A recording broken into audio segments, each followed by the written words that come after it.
Good afternoon, YouTube. Welcome back to my channel. In today's video, we are going to be working with a severely dehydrated orchid.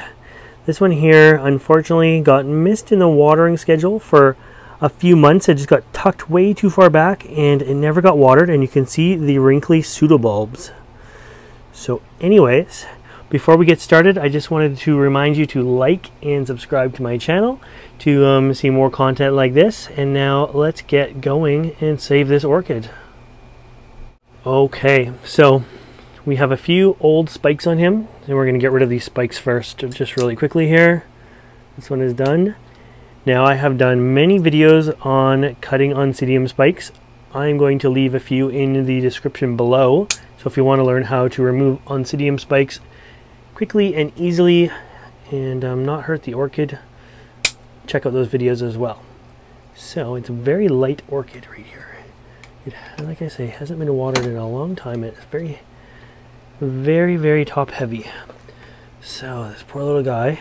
Now the good news with orchids like this is in the wild they go through a dry period. If you've ever seen an orchid in the wild on a tree, a lot of times it'll be on the tree and it hasn't rained in months, and these things will be shriveled up.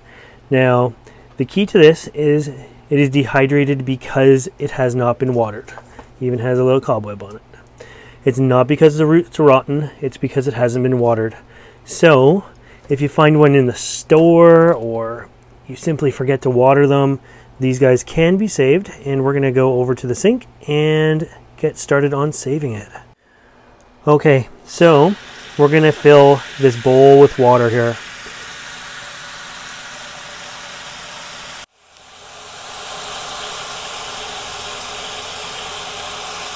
This is just a lukewarm water, and we're going to put this guy in the warm side of the greenhouse for its roots to start to actually work and absorb water.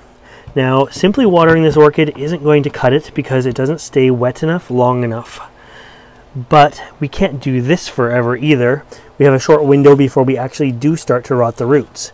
So I'm going to check on this guy every day, and after about 3 days, we are going to pull him out no matter what he looks like, because that's going to be about all he can stand without any kind of actual root damage. So let's put him in a warm side in the greenhouse under a light where he can just sit and soak up some water, and let's come back in a few days. Okay, so it's been a few days, and we're going to take this guy out. He could probably go one more day in there, but he's looking much better, not nearly so wrinkled. So now we just got to dry off the pot, get him out of this sort of wet media. The bulb is definitely much fatter now.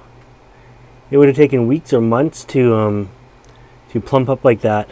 So what I'm going to do now is sit it on a cloth and just let the water wick out of the pot.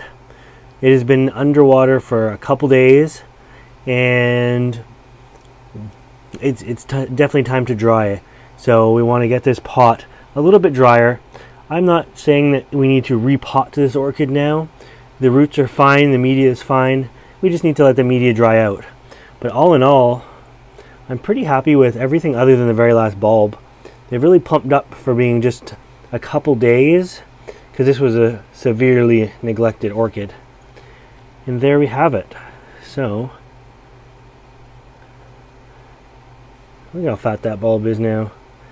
If we had more time and you could let it go underwater for a while longer, you could repeat this in a month's time and do it again, or even a few weeks time once it's dried out, and probably get it right back up to full puffed up again.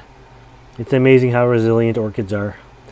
Anyways, I hope you liked this video, and if you want to see more videos like this, make sure you subscribe to my channel. As always, thanks for watching. Bye guys.